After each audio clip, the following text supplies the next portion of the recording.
BNP ক্ষমতায় এলে ভারতের দাদাগিরি বন্ধ করতে চেষ্টা করবে। এর জন্য দেশের স্বার্থ, বিশেষ করে পানি বন্টন চুক্তিতে ন্যায্যতা বিধানকে সামনে রেখে কাজ করবে। মহানন্দার পার পরিদর্শনে গিয়ে এমনটাই জানালেন বিএনপির মহাসচিব মির্জা ফখরুল ইসলাম আলমগীর। তিনি বলেন, নদী রক্ষা ও পানির ন্যায্য বন্টন দেশের মানুষের জীবন জীবিকার সঙ্গে সরাসরি জড়িত, তাই এই বিষয়ে সময়োপযোগী পদক্ষেপ অপরিহার্য।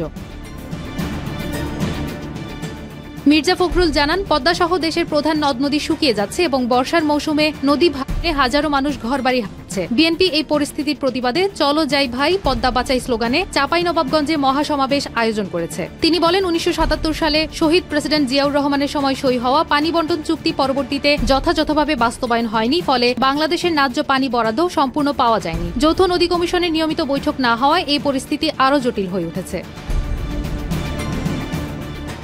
ফখরুল আরও বলেন, পদ্মা, মেঘনা ও যমুনার মতো প্রধান নদীর পানি আটকে দেওয়ায় দেশের মানুষের জীবন ও জীবিকা বাধাগ্রস্ত হচ্ছে। তিনি উল্লেখ করেন, গঙ্গা ব্যারেজ রাজবাড়ীতে নির্মাণ হলে মধ্যাঞ্চল সহ দক্ষিণ ও উত্তরাঞ্চলের মানুষের উপকার হবে। তাই বিএনপি এই আন্দোলনের মাধ্যমে জনগণের মধ্যে সচেতনতা সৃষ্টির চেষ্টা করছে এবং এটি আন্তর্জাতিকভাবে ছড়িয়ে দেওয়ারও পরিকল্পনা রয়েছে। বাংলাদেশকে টিকিয়ে রাখতে নদী রক্ষার গুরুত্ব তুলে ধরে বিএনপি মহাসচিব বলেন, এখন ক্লাইমেট চেঞ্জের যে বিষয়টা, প্রকৃতি পরিবর্তনের যে ব্যাপারটা হচ্ছে, নদীগুলোকে যদি বাঁচাতে না পারি, পরিবেশকে যদি রক্ষা করতে না পারি, তাহলে এই দেশকে টিকিয়ে রাখাটা ইকোলজিক্যালি খুব কঠিন হয়ে যাবে।